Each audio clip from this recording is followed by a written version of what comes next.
মাননীয় স্পিকার, সাবেক অর্থ উপদেষ্টা সালেউদ্দিন আহমেদ বলেছেন এবারের বাজেট জনতুষ্টিমূলক বাজেট। অর্থমন্ত্রী বলেছেন অর্থনীতি ঘুরে দাঁড়াবে চতুর্থ বছরে। মাননীয় স্পিকার, অথচ বিরোধী দলের বন্ধুরা বলেন এই বাজেট নাকি উচ্চবিলাসী বাজেট। আমি দ্ব্যর্থহীন কণ্ঠে বলতে চাই, বাস্তবতা স্বপ্ন ছাড়া বাস্তবতা হয় না। মাননীয় স্পিকার, কবি চাঁদকে স্বপ্নে ছুঁয়েছিল বলেই, কবিতা লিখেছিল বলেই বিজ্ঞান চাঁদকে আবিষ্কার করেছিল। মাননীয় স্পিকার, বাংলাদেশ নামক রাষ্ট্র যতবার অন্যায়, নিপীড়ন, নির্যাতন এবং ফ্যাসিস্টের কবলে পড়েছিল, ঠিক ততবারই পরবর্তীতে বিএনপি সরকার রাষ্ট্রীয় ক্ষমতা এসে রাষ্ট্রকে সফলভাবে পরিচালনা করেছিল।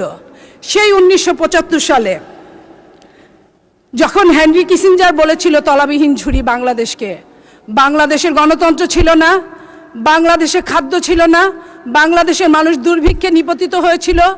75-এর পরবর্তীতে শহীদ প্রেসিডেন্ট জিয়া রহমানের হাত ধরে প্রথম বাজেট চ্যালেঞ্জ মোকাবেলা করেছিলেন উনি, এবং পরবর্তীতে উনি শুধু সফলই হন নাই, বাংলাদেশ থেকে খাদ্য রপ্তানি করেছিলেন এবং খাদ্যে স্বয়ংসম্পন্ন হয়েছিলেন। তারই 10 বছর পরে, 1 দশক পরে শহীদ প্রেসিডেন্ট জিয়াউর রহমানের যোগ্য উত্তরসূরি দেশনেত্রী বেগম খালেদা জিয়া স্বৈর শাসনকে অবসান ঘটিয়ে বাংলাদেশের অর্থনীতি, যেটা গভীর অতলায়নে তলিয়ে গিয়েছিল, তাকে খাদের কিনারে তুলেছিলেন। মাননীয় স্পিকার, বাংলাদেশ যখন ফ্যাসিস্টের কবলে মত্ত, বাংলাদেশের সমস্ত টাকা পয়সা যখন দেশ ছেড়ে বিদেশ চলে গিয়েছে, বাংলাদেশের যখন আর কিছুই করার ছিল না, ঠিক তখনই আবারও বাংলাদেশে 2026 সালের নির্বাচনে বাংলাদেশে বিএনপি নেতৃত্বাধীনে আমাদের নেতা জনাব তারেক রহমানের হাত দিয়ে আবার যে বাজেট এই মহান জাতীয় সংসদে উত্থাপন হয়েছে, আমি বিশ্বাস করি এই বাজেট আবার আমাদের আগামীতে সফলতার মুখ দেখাবে। মাননীয়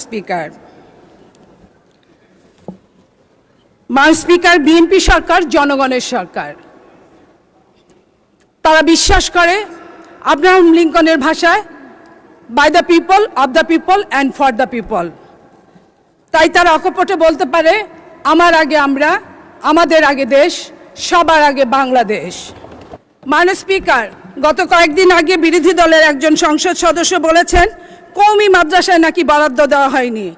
আমি ওনাকে বলতে চাই, কওমি অর্থ হচ্ছে গোষ্ঠী। বাংলাদেশ জাতীয়তাবাদী দল কোনো গোষ্ঠীর জন্য, কোনো ব্যক্তির জন্য কাজ করে না। বাংলাদেশ জাতীয়তাবাদী দল, বাংলাদেশের নেতা জনাব তারেক রহমান সমগ্র বাংলাদেশের জন্য কাজ করে। মাননীয় স্পিকার, আজকের তরুণ, আজকের বাংলাদেশে প্রায় 5 কোটি তরুণ, তাদের মধ্য থেকে মাননীয় স্পিকার প্রায় 8 জন তরুণ এই সংসদে প্রতিনিধিত্ব করছে।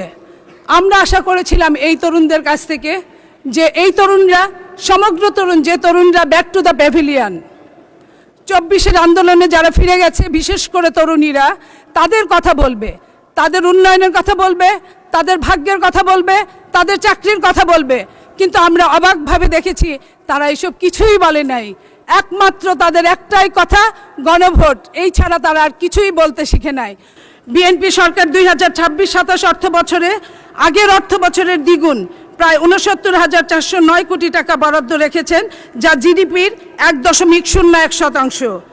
মাননীয় স্পিকার, স্বাস্থ্য খাতে সার্বজনীন ও ন্যায়সঙ্গত স্বাস্থ্যসেবা নিশ্চিত করা, চিকিৎসা কেন্দ্রিক ব্যবস্থা থেকে প্রতিরোধ কেন্দ্রিক ব্যবস্থা রূপান্তর করা, গ্রামীণ প্রান্তিক জনগোষ্ঠীর কাছে স্বাস্থ্যসেবা পৌঁছে দেওয়া, মাতৃ ও শিশু স্বাস্থ্য, পুষ্টি ও টিকাদান কর্মসূচি জোরদার করা এই বাজেটের লক্ষ্য। মাননীয় স্পিকার, আমি নকশিকাথার এলাকার মেয়ে, আমি ব্রহ্মপুত্র নদের এলাকার মেয়ে এবং আমি সবজির এলাকার মেয়ে। অথচ আপনি জানেন মাননীয় স্পিকার, আমাদের যখন মৌসুম আসে তখন সবজি উৎপাদন যা হয় সেটা রক্ষণাবেক্ষণ করতে পারি না। আপনার মাধ্যমে আমি চাই আজকের অর্থমন্ত্রী উনি যেন হিমাগার তৈরির ব্যবস্থা করেন আমাদের এলাকায়, যেটা সারা বাংলাদেশে পরবর্তীতে কাজে লাগবে। মাননীয় স্পিকার, মহান জাতীয় সংসদ পরিচালনার জন্য মাননীয় স্পিকার প্রতি মিনিটে 2,72,000 টাকা খরচ হয়। এখানে বিরোধী দল আলোচনা করে পর্দা, বালিশ, মেশিন, মাইক্রোওয়েভ, এইসব আলোচনা করে এবং আরও আলোচনা করে কার বাবা দাদা মুক্তিযুদ্ধে শহীদ হয়েছে। আমি আপনার মাধ্যমে বলতে চাই মান স্পিকার, যিনি সংসদ সদস্য বলেছেন উনার বাবা মুক্তিযুদ্ধে শহীদ হয়েছেন, অথচ উনার জন্ম হয়েছে 1981 সালে, 10 বছর পরে জন্ম হয়েছে। আমি আপনার মাধ্যমে জানতে চাই, মায়ের গর্ভে থাকা ভ্রূণ কি 10 বছর কারো পেটে থাকে? মাননীয় স্পিকার, আমি শুধু এই কথাটা বলতে চাই, মুক্তিযুদ্ধই যে হতে হবে সংসদ সদস্য হওয়ার জন্য এটা কোনো কথা না। সংসদ সদস্য হওয়ার জন্য জনগণের জন্য কাজ করলেই হয়। সেইখানে এই মহান জাতীয় সংসদে অসত্য কথা বলার কোনো জায়গা থাকতে পারে না মান স্পিকার। তাই আমি বলছি, আগামীতে আপনারা মুক্তিযুদ্ধ হন, মুক্তিযুদ্ধের জন্য জীবন দিয়ে দেন, আমাদের দুঃখ নাই, কিন্তু এইভাবে অসম ভুলভাল আপনারা বলবেন না মান স্পিকার।